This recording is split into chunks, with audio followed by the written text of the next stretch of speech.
someone else's comment is unlikely to bring you to a halt unless you value that comment. So imagine you're going to pursue a goal, but you're full of doubts. Mm-hmm. And so 40% of you is doubts and 60% of you is pursuing the goal. And then 5 or 6 people object, and they object using the doubts. Mm. Well, that's going to be really hard on you. So how do we overcome the self-doubt? Well, partly what that means is you probably haven't thought it through completely. Like, what are you doing and why? Mm. And if you have a bunch of doubts and they haven't been addressed, then you're vulnerable at that point. And it may be that your goal is not everything it could be. And it may be that your strategy isn't fully fleshed out. And so you have to have a conversation with your doubts and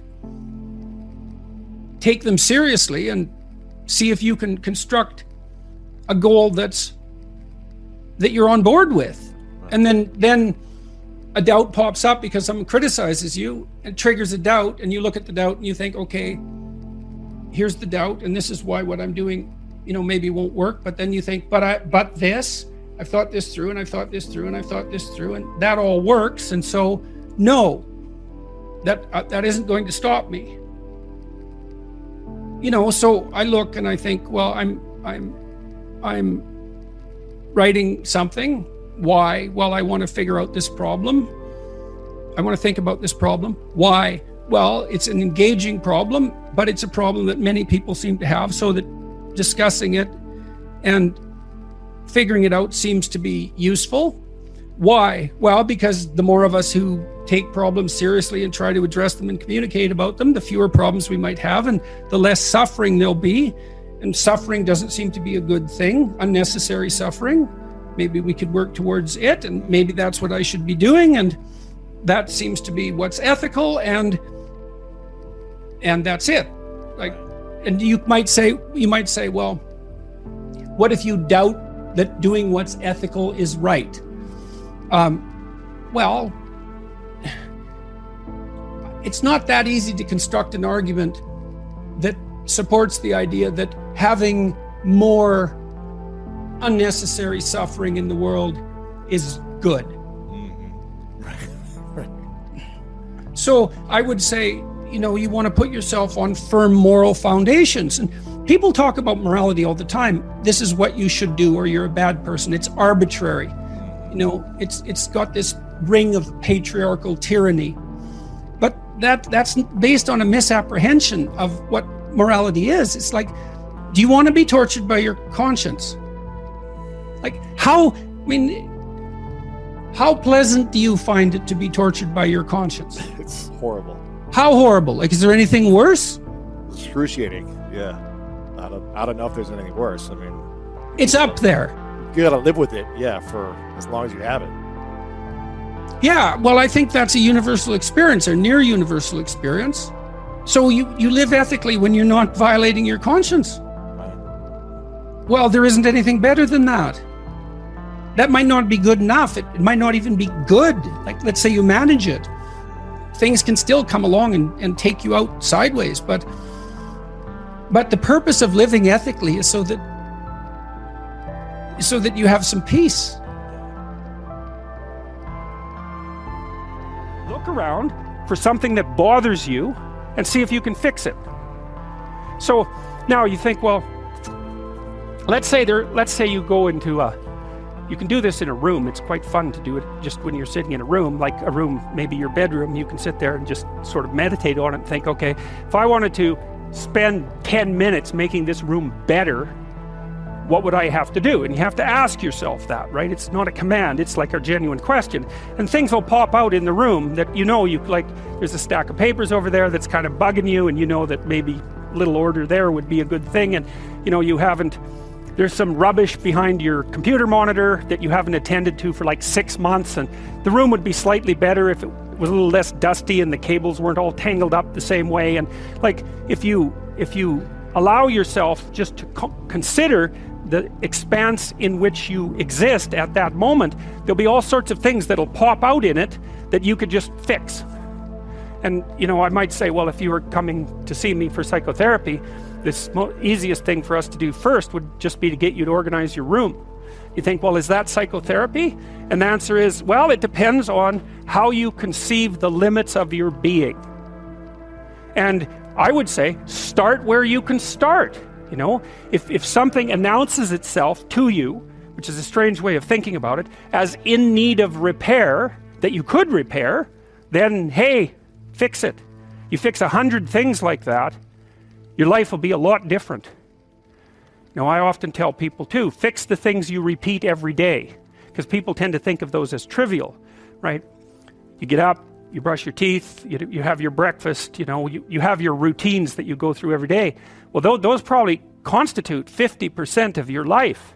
And people think, well, they're mundane, I don't need to pay attention to them. It's like, no, that's exactly wrong. The things you do every day, those are the most important things you do. Hands down. All you have to do is do the arithmetic. You figure it out right away. So 100 adjustments to your broader domain of being, and there's a lot less rubbish around, and a lot fewer traps for you to step into.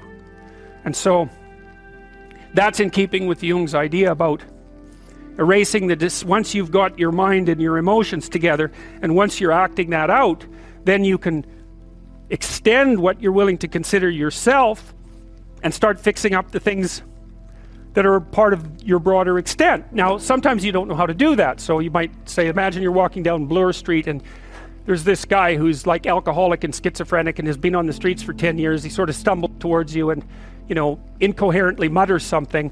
That's a problem. And it would be good if you could fix it, but you haven't got a clue about how to fix that. You just walk around that and go find something that you could fix, because if you muck about in that, not only is it unlikely that you'll help that person, it's very likely that you'll get hurt yourself. So, just because while you're experiencing things announce themselves as in need of repair, doesn't mean that it's you right then and there that should repair them. You have to have some humility. You don't walk up to a helicopter that isn't working and just start tinkering away with it. You have to stay within your domain of competence. But most of the time, if people look at their lives, it's a very interesting thing to do. I like the idea of the room, because you can do that at the drop of a hat. You go back to where you live and sit down and think, okay, I'm going to make this place better for half an hour. What should I do? And you have to ask, and things will just pop up like mad. And it's partly because your mind is a very strange thing. As soon as you give it a name, a genuine aim, it'll reconfigure the world in keeping with that aim. That's actually how you see to begin with.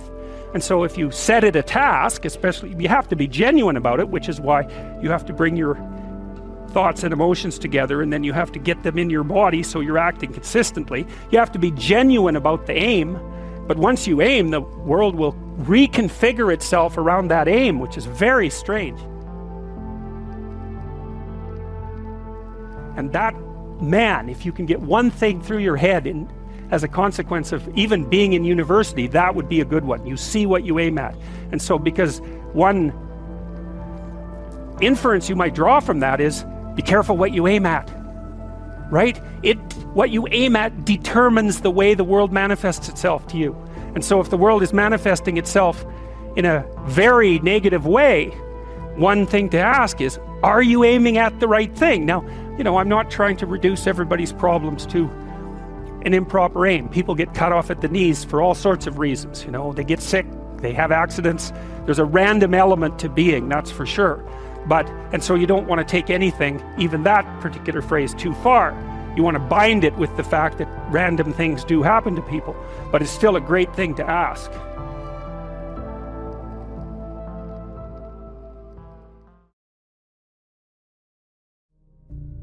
Some things bug you, and other things don't.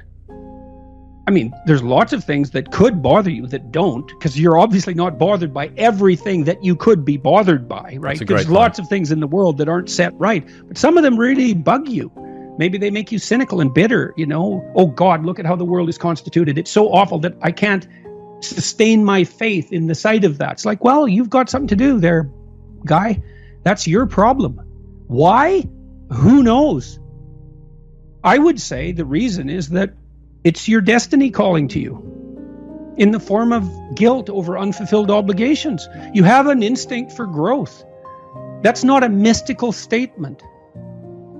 It's part of being human. We don't reach the limits of our potential. We're neotenic in some sense. We're continual children, biologically speaking.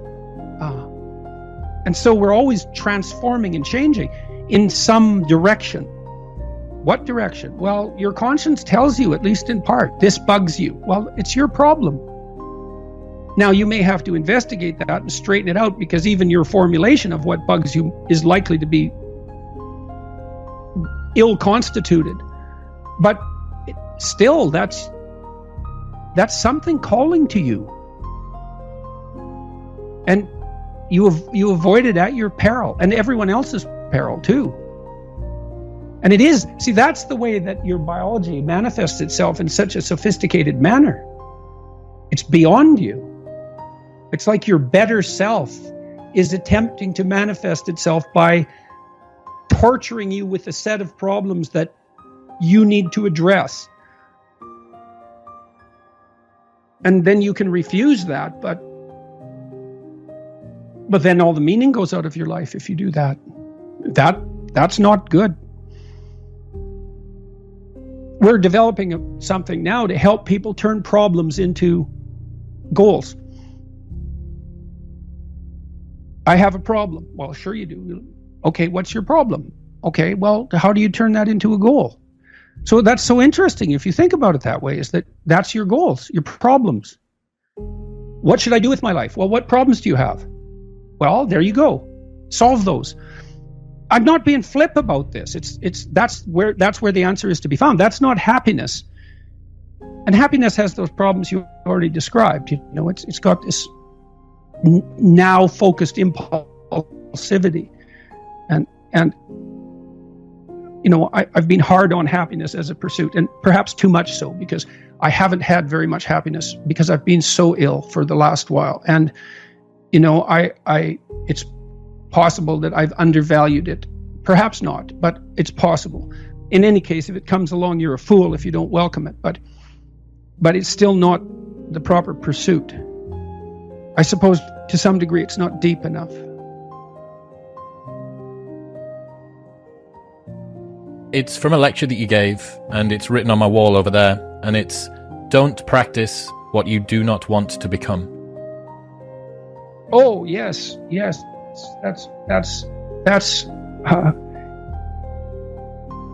I have a corollary of that too that works in relationships.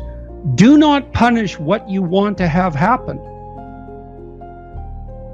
So here's an example. Imagine that you've married someone that you find attractive, and then imagine that other people find that person attractive as well, and that's actually somewhat threatening to you. And then instead of dealing with the fact that you're threatened by the very thing that you were attracted to and that you're blessed to have, you start to punish the person that you're with when they manifest themselves as attractive. Well, you do that for 10 years and the attractive person is no longer there.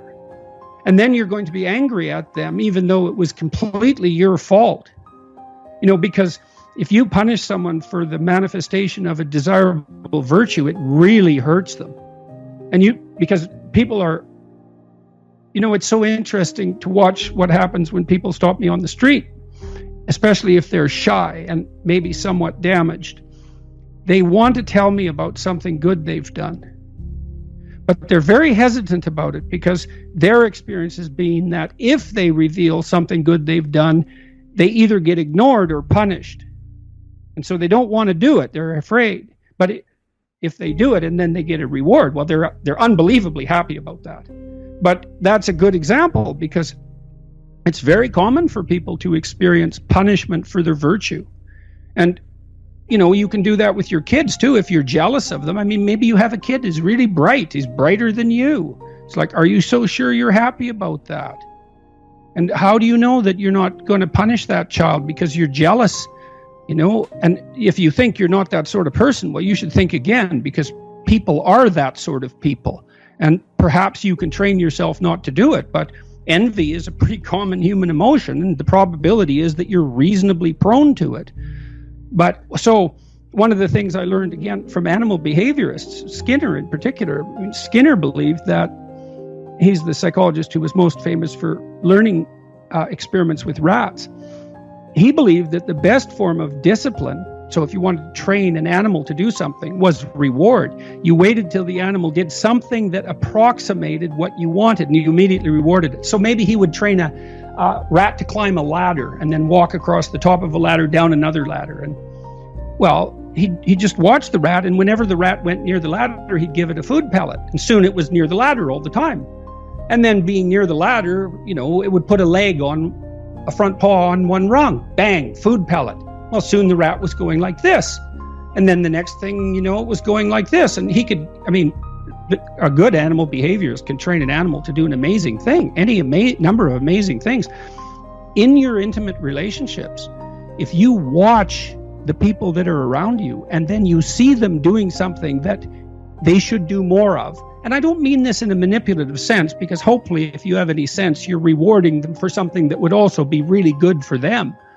And you say, look, I saw you do this, and that's really good. Do more of that. It's like, man, you're just opening up the pathway for that person to deliver what you want. If you'll admit what you want, if you'll reward it when it happens, if you pay proper attention, if you think you deserve what you desire, if you think your ideals are worth pursuing, if you have any faith in yourself. All those things have to be explored and answered, but it's unbelievably powerful. And that's all dependent on, moral orientation and the capacity to pay attention.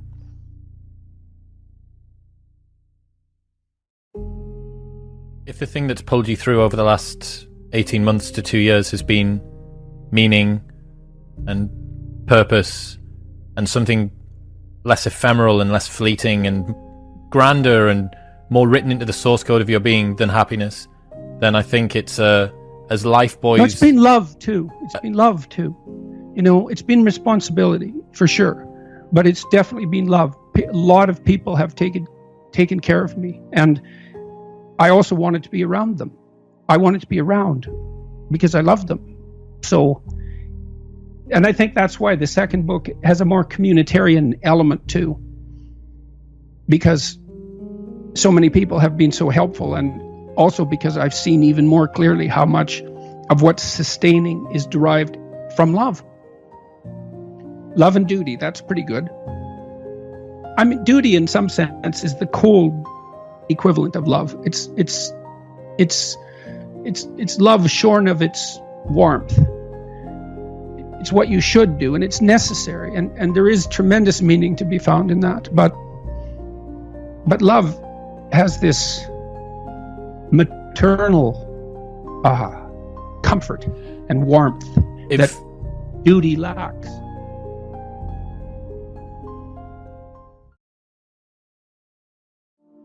First of all, I think it's really worth thinking about what success means. And I tried to do that a lot in both the books.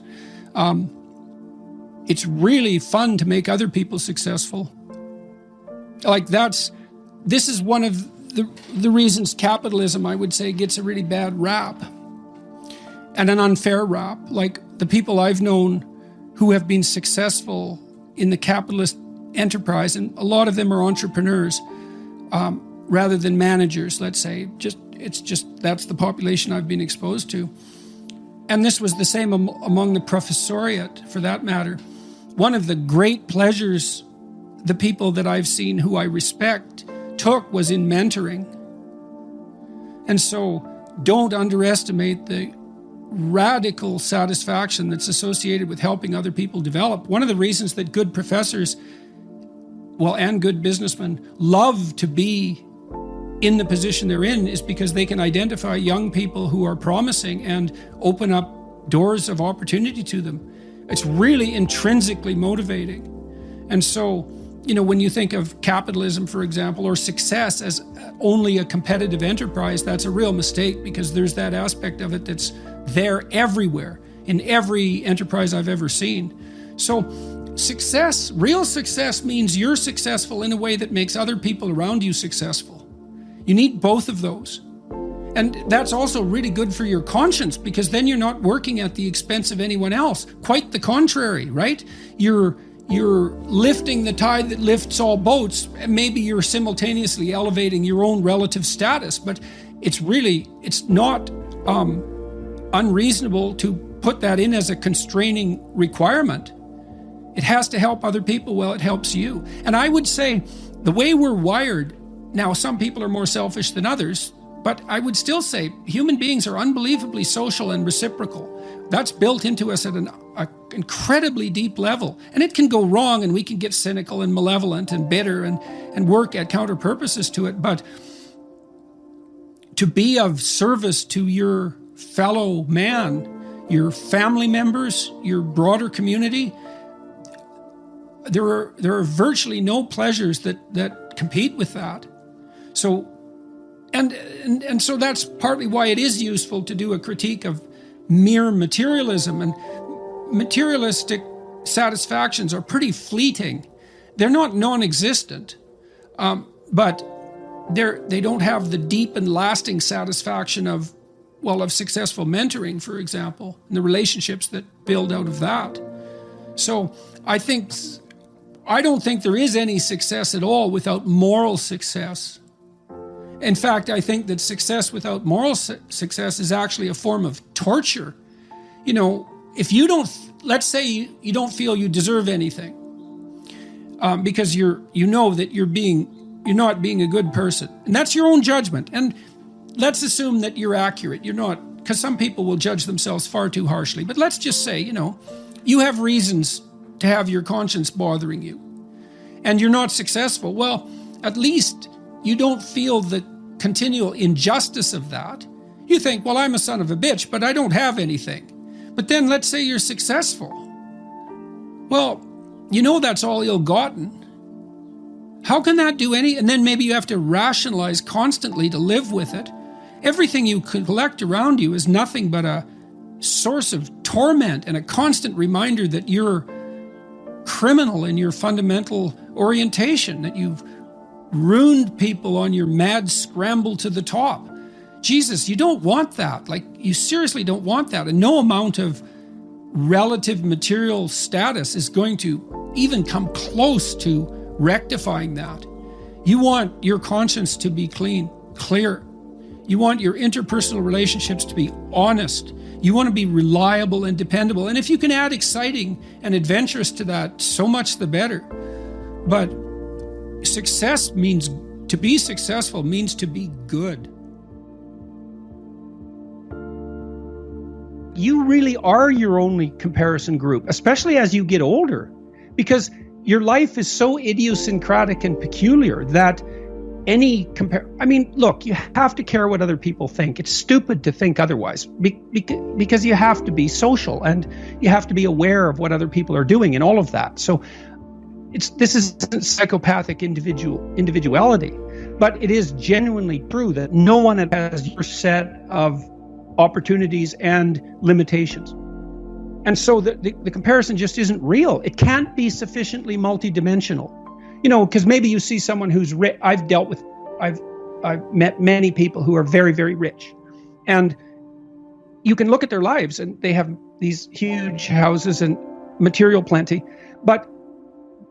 and they're shielded from many catastrophes that would hit someone without those resources harder. But their lives are still full of exactly the same troubles that characterize human life in general. And so you compare yourself on one dimension. You don't see, well, the person's worked 80 hours a week for 40 years and it's blown all his relationships out of the water. It's like, yes, he's rich, but he's also old now. He's 60. And one of the best predictors of wealth is age. Really, do you want to be young and poor or old and rich? It's like, I'd pick young and poor because you can't buy youth. And so, and that's something that's worth considering. But you don't know what burdens the people you're jealous of are carrying. So leave it be. It's not helpful to you to be envious. Who knows what price you pay for hyperspecialization? And I learned that looking at, power mad C-suite types. Well, first of all, they're generally not power mad, because power is actually an unbelievably unstable way of establishing authority. You get slaughtered if you're not reciprocal in most reasonably functioning organizations. And if you're in an organization that only rewards the exercise of power, the probability that that organization is going to fail in totality is extraordinarily high, because it's a tyrannical organization. It'll lose touch with its customers. So the C-suite types, they're working nonstop. Corporate lawyers in New York, they make $700 an hour, but they work all the time. And there are people who are suited for that, but it isn't obvious that that's for everyone, or that it should be, or that it's even desirable. Now, it's a temperamental issue to a large degree. Many of those people are hyper-conscientious. And so if they'll work, wherever you put them, what they would do is work. That's who they are. And it's biological as well. It's not all biological, because traits are affected by learning and by environment in complex ways. But a huge chunk of it is that you're born like that. And that has advantages and disadvantages. So conscientiousness is a good example. It's a good predictor of long-term life success. But people who are conscientious tend to tear themselves apart if they become unemployed, for example. Sometimes you get laid off. You worked hard, but you get laid off.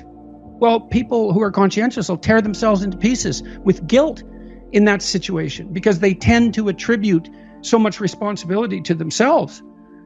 And so there's a price to be paid for conscientiousness. It opens you up to a certain set of vulnerabilities.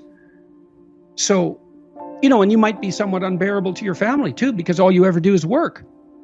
You think, well, you want to be you want your father, maybe your husband, perhaps your wife, to be a good provider, but you want them to do that at the expense of everything else.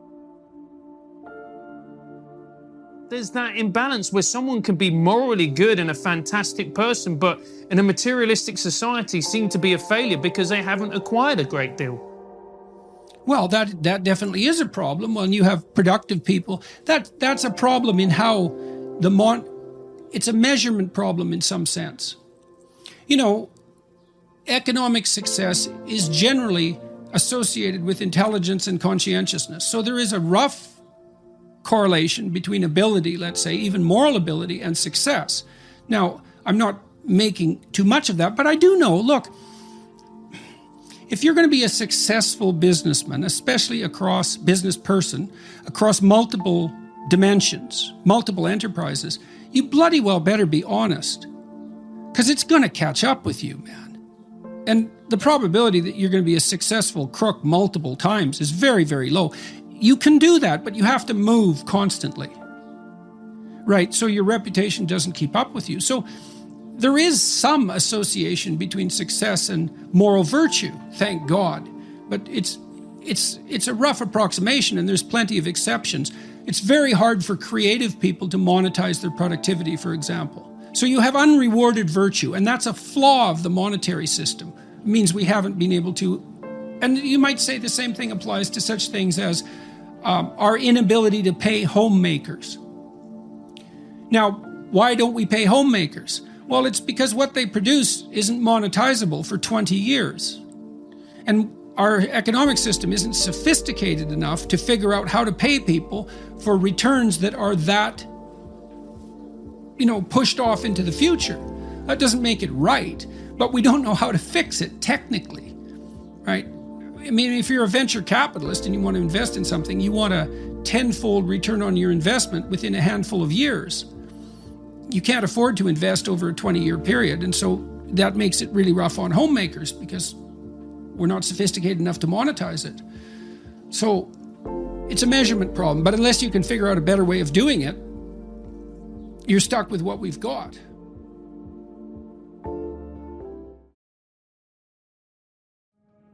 See, that negotiation is the eradication of the need for that pretense. It's like, you got a problem with me, let's sort it out. Right. because we're going to carry it with us. You want to do that? So people wonder why I engage in conflict. I hate conflict. And I find it very stressful. But conflict delayed is conflict multiplied. Ooh, that's so true. It's worse to have lingering conflict for months, years, decades than the pain of direct conflict that can hopefully resolve and move on.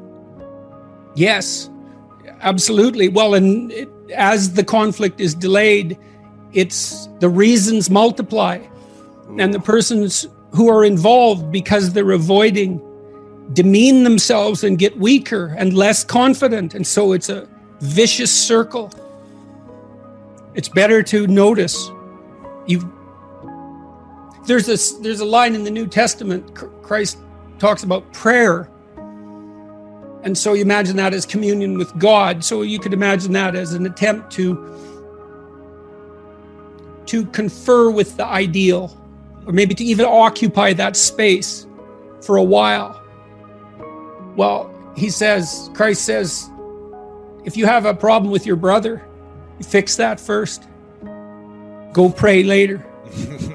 Yeah. Yeah, well, that's it. That's wise. And that's a good thing, if you're angry with the people who are close to you, if you're resentful. I read a lot about that in chapter 11. Resentment is so useful. It's so useful. It's so horrible. It's so toxic. It's so destructive, but it's so informative. Right. If you're resentful, you're either being oppressed and not standing up for yourself, or you're whiny and should grow up. And both of those things are really useful to realize. And all you have to do is notice that you're resentful and want to do something about it. Okay, I'm resentful. Okay, am I immature? Are people picking on me, or I am immature? If people are picking on me, do I have something to say or something to do? I should do it. It's a gateway to improvement, resentment. Or you can let it fester. You can foster it and let it devour you and take you places that no one with a clear mind would ever want to go. Hell. That's resentment, man. That's the pathway to hell. And if you don't believe in hell, you don't have any imagination. That's my sense of things. How do we start to heal the memories of the past, the traumas of the past, so that they don't keep hurting us in the present? Well, the first thing I would say is, sometimes there's a crisis and well-meaning mental health professionals rush in to discuss the trauma while it's still happening. That's a really bad idea. People are generally traumatized because something actually horrible happened. And dwelling on it in the moment just makes it worse. It's not like anybody has a solution. Here's how you should understand this. Someone's just shot up your kid's school. Here's how you should understand this. That'll make it all better. It's like, no, it won't. If you have old baggage,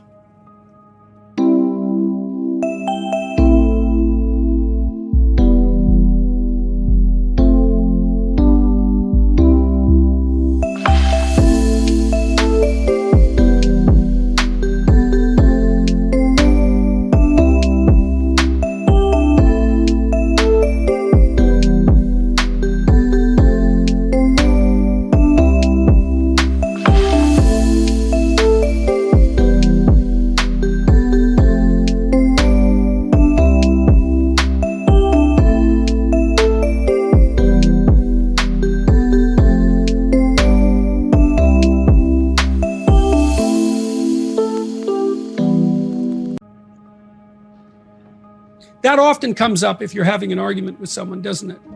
You know how it is. This is partly why people don't like to have a dispute within a relationship, because it's a thread and you pull on that thread and just, God, we had another rule.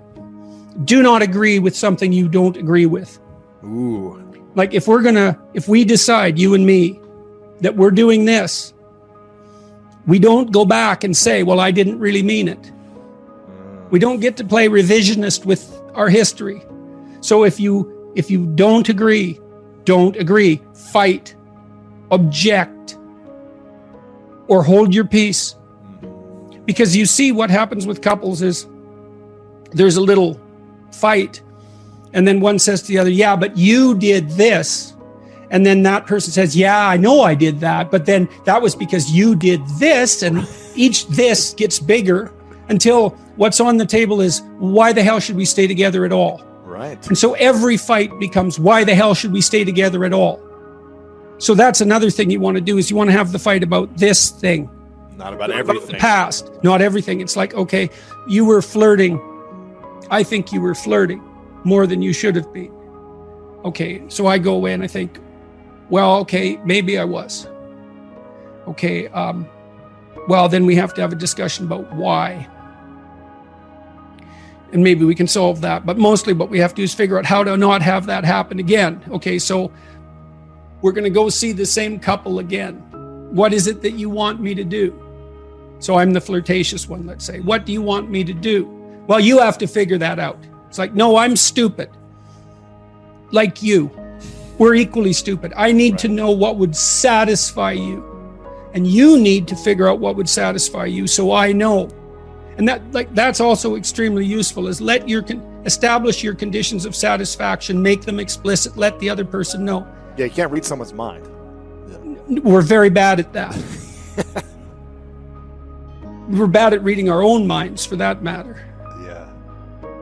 So if I have a fight with Tammy, let's say, sometimes I remember to say, okay, what do you want me to do right now? What can I do?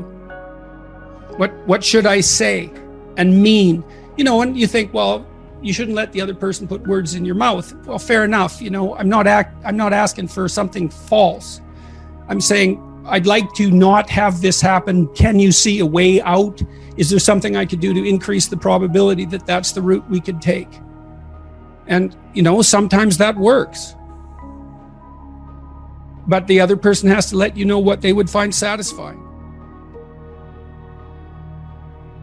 What your brain wants from you in relationship to a traumatic memory is indication that you're no longer vulnerable to the same problem. That's what memory is for, right? You remember something bad and you process it so that you change your interpretation or your behavior or the situation or whatever you can change so that it isn't going to happen in the future. And if you do that thoroughly, you'll generally let yourself rest. You have the memory to protect yourself from it happening again. Well, that's the purpose of memory in general. Right. You make sense of your past behavior so that the good things that happen to you can be duplicated and the bad things can be avoided. It's not to make an objective record of the world. It's to make a functional map of the world that you can apply to the future.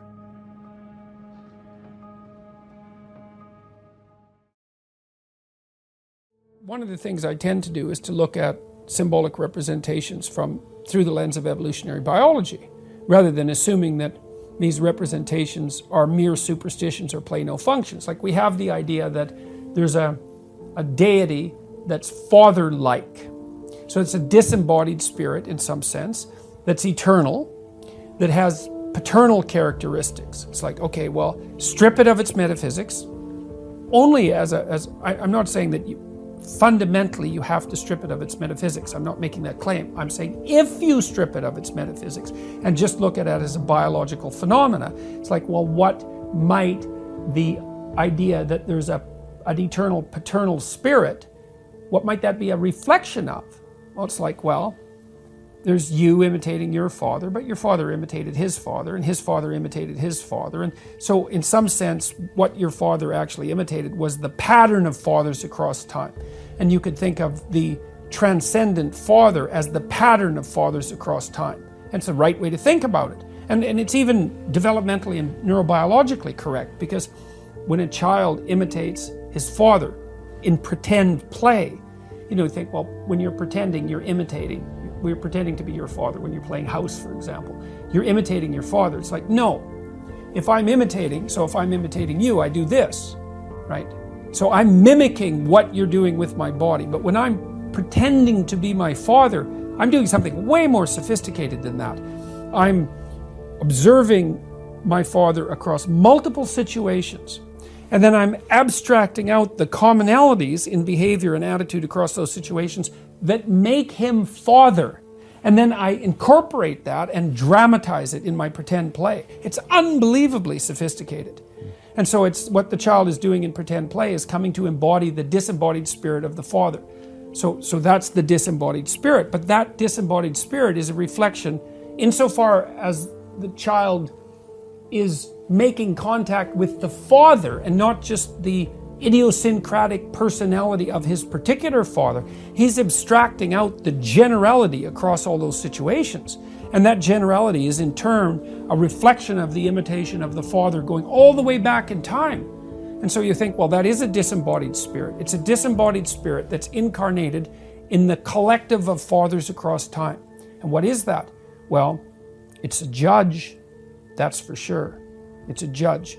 Even when you interact with the hierarchy of men who are currently alive, something can be abstracted out of that that's like the patriarchal spirit. And if you don't think that's judging you, you are not thinking.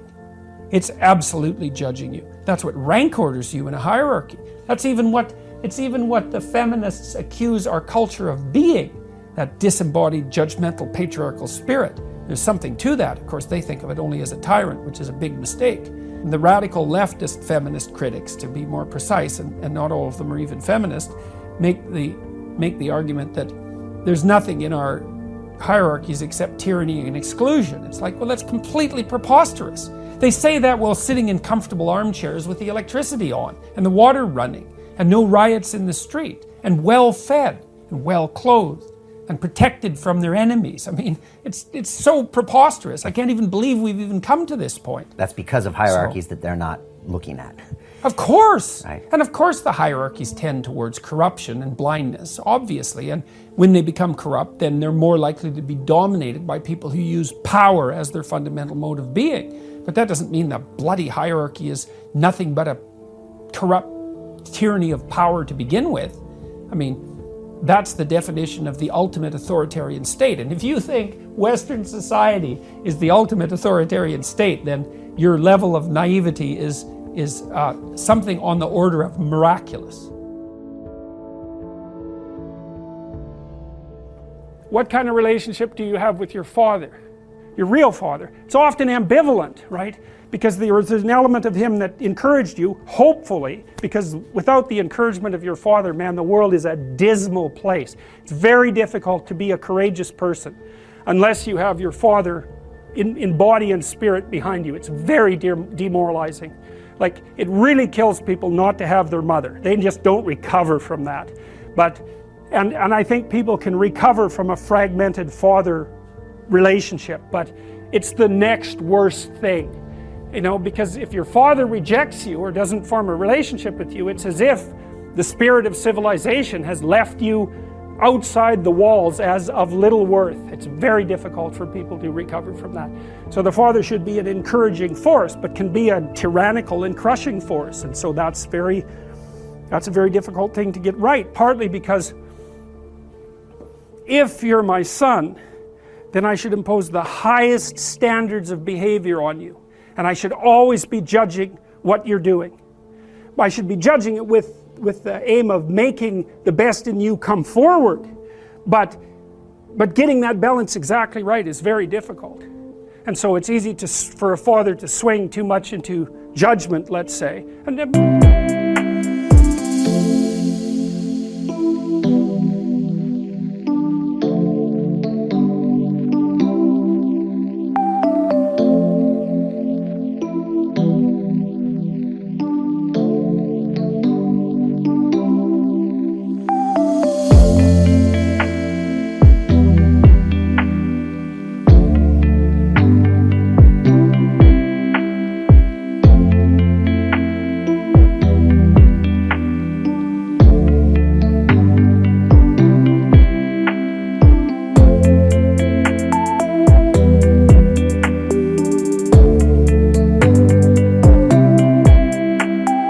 mothers can play this role too, to swing too far into the domain of judgment and to be too harsh, and to the degree that the father has his own pathologies, he's going to do that imperfectly. You know, he might be someone who's the father who devours his son because he's jealous of the new possibility, the new potential, the struggle for attention and love from the mother or from the other children in the family. There's all sorts of things that can go terribly wrong. So that's the father as wise king, and that's another symbol that's been lost, I would say, to a massive degree in modern universities, because all we're taught is to tear that down and to not even notice that it manifests itself everywhere, especially in the universities, which are like they're as close to an ideal environment as human beings have ever been able to create. It's as simple as that. And if you can't be grateful for the structure of the university with all its imperfections, then you're completely blind to this element of the archetype. And that's the opposite of it. That's the son that devours, the king that devours his own son. That's a tyrant.